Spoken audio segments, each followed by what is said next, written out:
Hello, my dear crystal lovers, and welcome back. If you're new here, my name is AM and I am the founder of AVIUVI. AVIUVI is my web shop where you can find the most spectacular crystals from all over the world, and I'll leave a link for that in the description below. Today is a different day. I'm doing something new here. I'm gonna do some crystal experiments today. Why am I doing this? Well, one thing that was really important for me when I started AVIUVI, and one thing that I didn't think about before I started up selling crystals, is how many fake crystals that are going around. And that was really important for me for AVIUVI, that I sourced the very best real and raw crystals. So it kind of still shocks me how many fake crystals there are going around and bad quality crystals that are going around. So today I'm going to talk about 3 different crystals and we're going to test it out today. So one is amber, and maybe you saw a video that I did quite a while back, but I found a second-hand amber diffuser, like a scent diffuser from a company called Madeline, and I've seen this company floating around. It's a very high-end product, and what they do is that they have these beautiful containers where they put inside amber and amethyst and lava rocks, and it looks very beautiful. The branding is beautiful. And I don't come across a lot of really high-end crystal sellers, so I was super intrigued by it. But I found one second-hand, and I was so curious about it. The girl who had it, she had used it for a couple of years, and in a previous video I show you what was inside. Let me just show you. So what was inside were these things. I don't even know how to describe it. And they're supposedly amber. Now, I've come across a lot of amber because here in Denmark we have a lot of amber. Amber is actually not a crystal, it is a resin, and you can find it on the beaches here anywhere. It's kind of like our national crystal.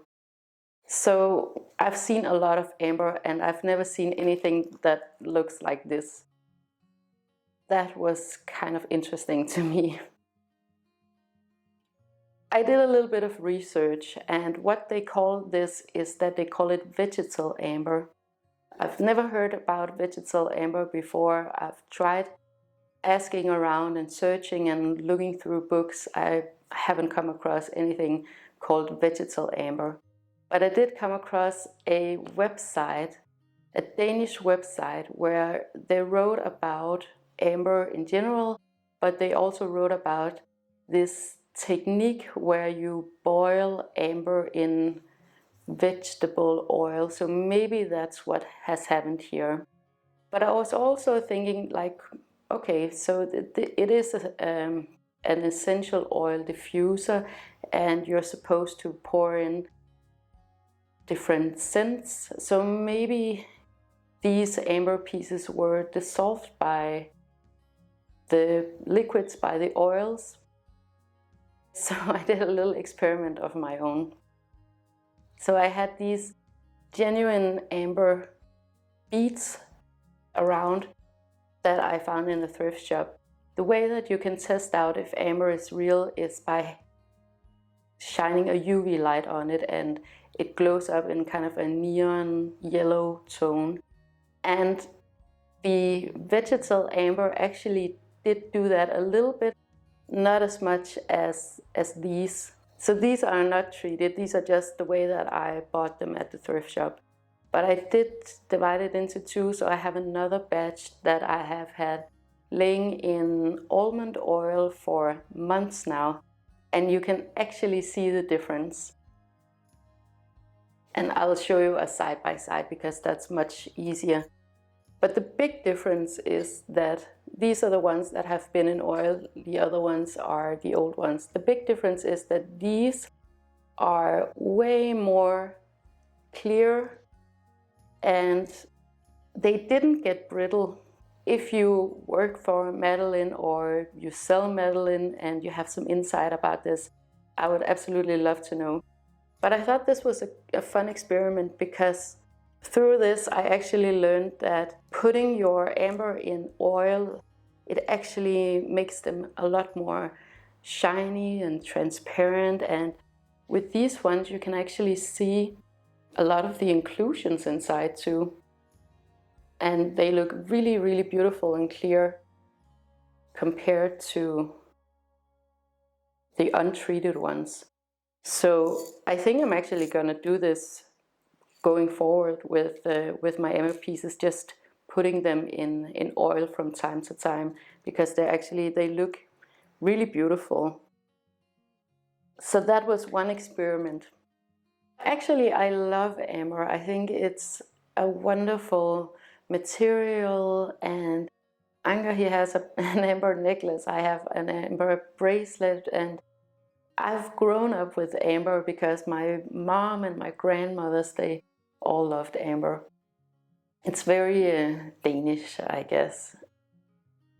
It was very, very popular in previous generations, and actually quite a lot of parents, they do put amber necklaces on their babies up here in the north because supposedly it's good for something. If you have a cold, I think it is.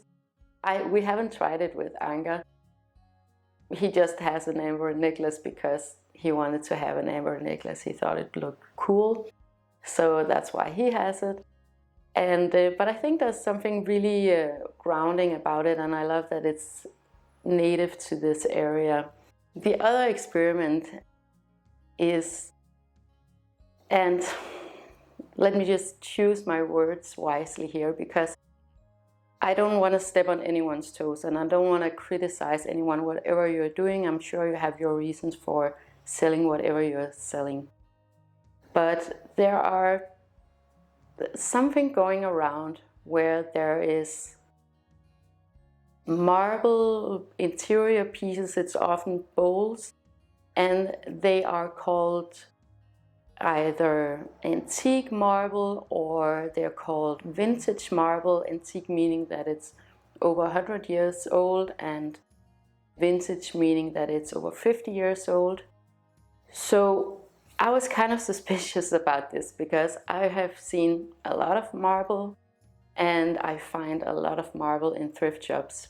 I wanted to do an experiment because the last time I was out thrift shopping, I found a bowl or an ashtray, maybe it was used for, and it was a little bit discolored, but I wanted to put it into acid. So I tried out with soaking it in lemon and in vinegar, and then finally I tried with my I have like a cleaning product that I use all the time. That's like I guess it's some type of boiled in vinegar or acid. It's very acidic, but it is sustainable, and I use it to clean the bathroom.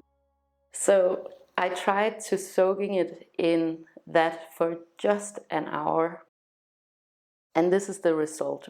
This is actually the same marble, and I'll get you some close-ups of it. Maybe you can see that after I treated it for just an hour with the acid, is that it looks a lot more matte. It definitely had an effect compared to this one that's super shiny. What I think they actually do is that they take marble pieces, and it could be brand new marble pieces that for some reason didn't sell, and they treat it with some kind of acid because acid dissolves marble.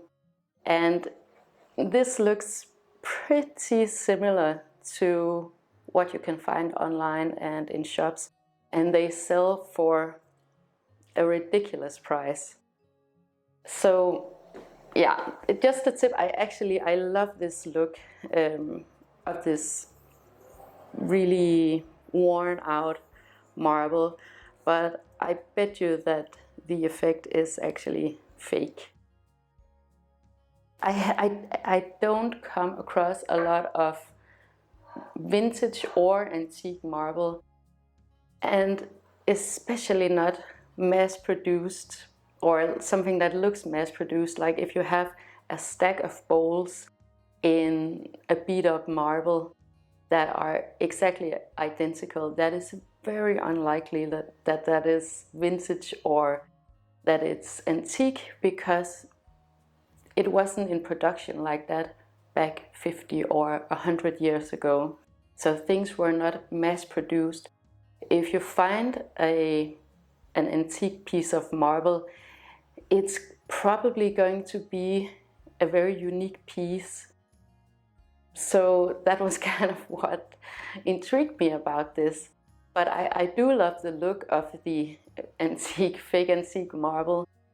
So, and I think I'm actually gonna just buy marble and put it through this process, because it looks super great. Marble is an amazing material.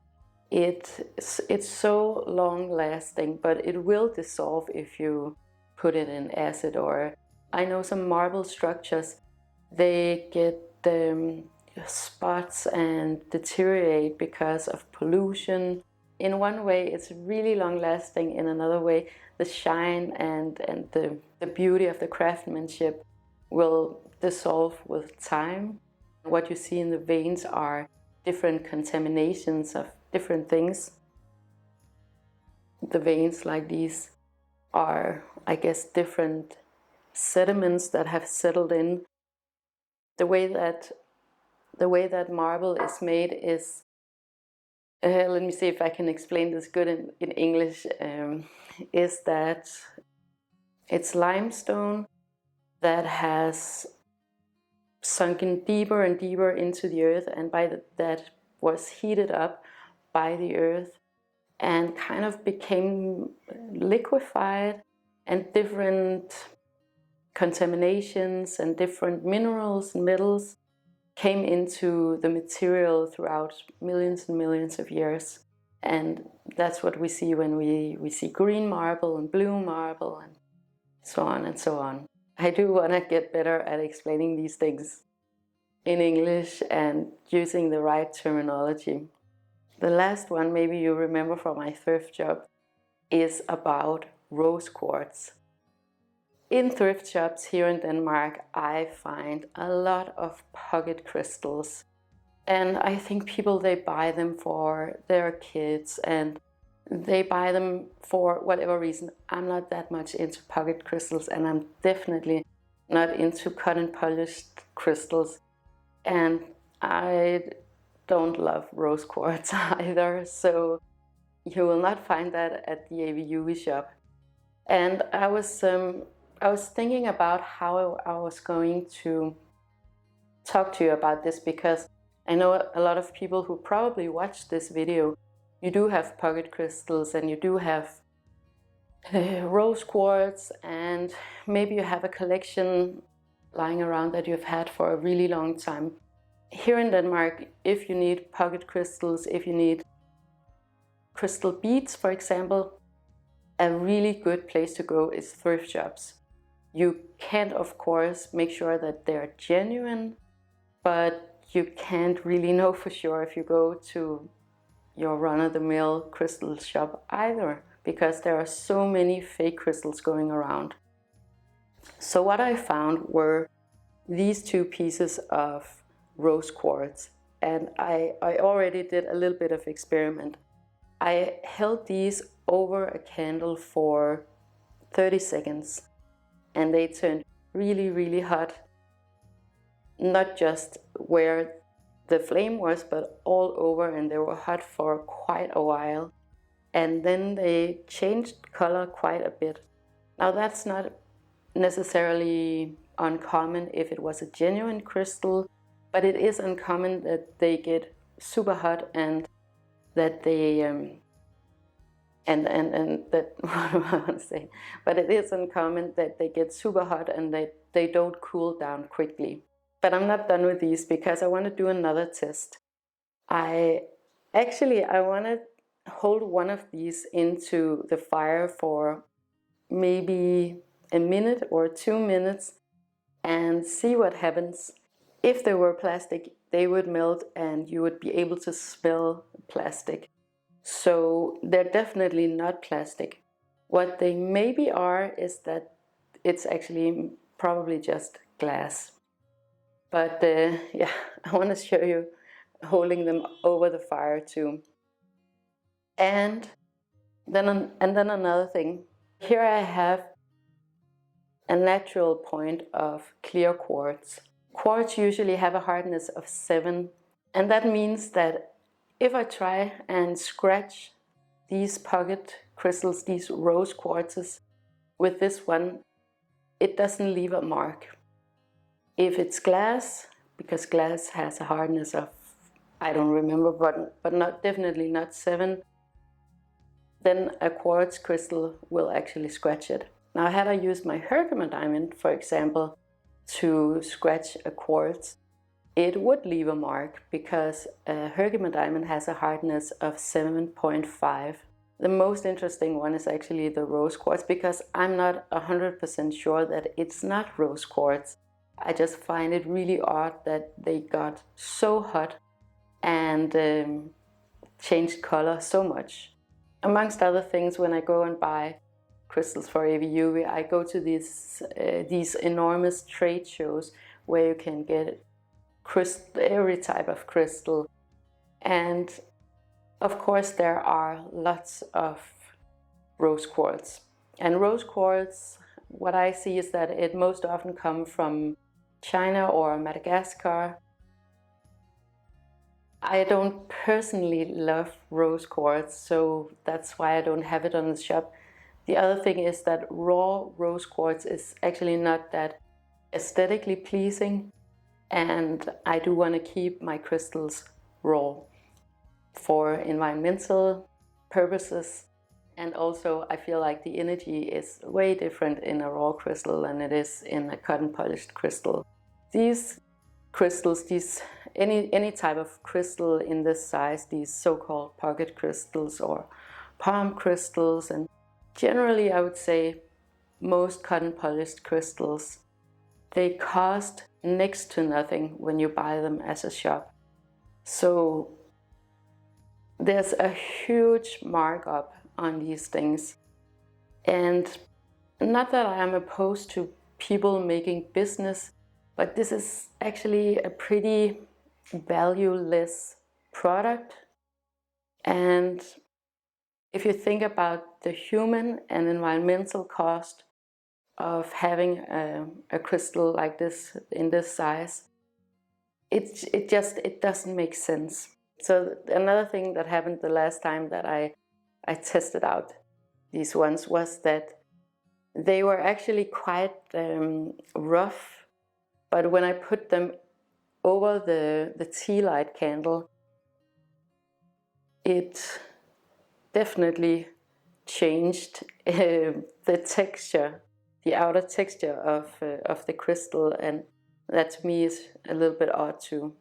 So when I'm sitting and holding this rose quartz in my hand, it really quickly becomes warm, hand warm, opposed to this clear quartz, this natural point of clear quartz. It doesn't get warm the same way. So that's one of the ways that you can tell if a crystal is fake or not too. But let's test it out. Let's see if it actually scratches. Okay, so let's see what happens when I scratch this piece of real quartz right here. It doesn't focus at all. Here you go. I think the back end of it is actually the sharpest part, so I'll try to scratch it with that. But first, let me just show you what happens to glass when you do it.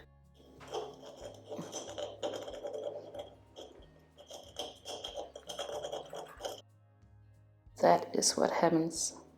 and you can't just wipe it off, it stays there, the scratch. Let's try this one. The scratch test can determine the hardness of a crystal. For example, selenite that has a hardness of 2 on the most hardness scale, and selenite can be scratched by calcite that has a hardness of 3. And rose quartz has a hardness of 7. So just like clear quartz, that means that one would not be able to scratch the other.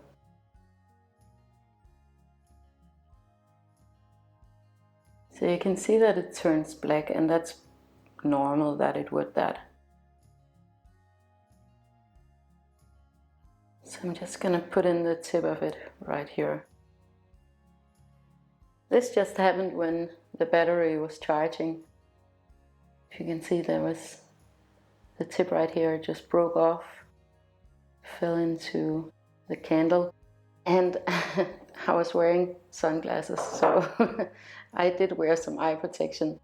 Okay, I'm just gonna leave it here for a little bit to cool off and have a closer look.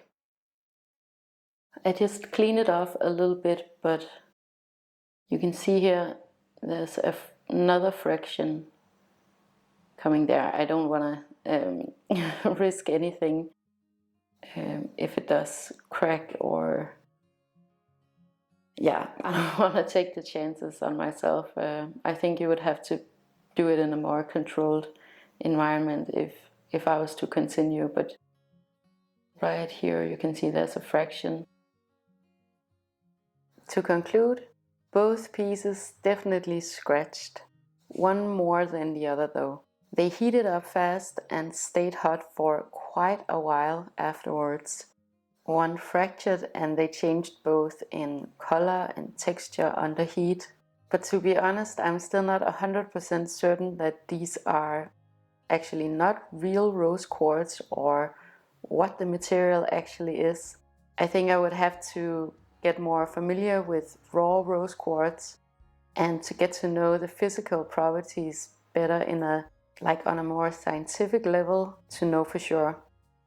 But let me know in the comments what you guys think. That was it, you guys. Thank you so much for watching, and if you enjoyed this video and would like more of these crystal experiments, make sure to like, share and subscribe. It helps me to know what you want me to talk about, but it also helps others to find this content if that is what they're looking for. I hope you'll have the most amazing day with so much love to you and yours.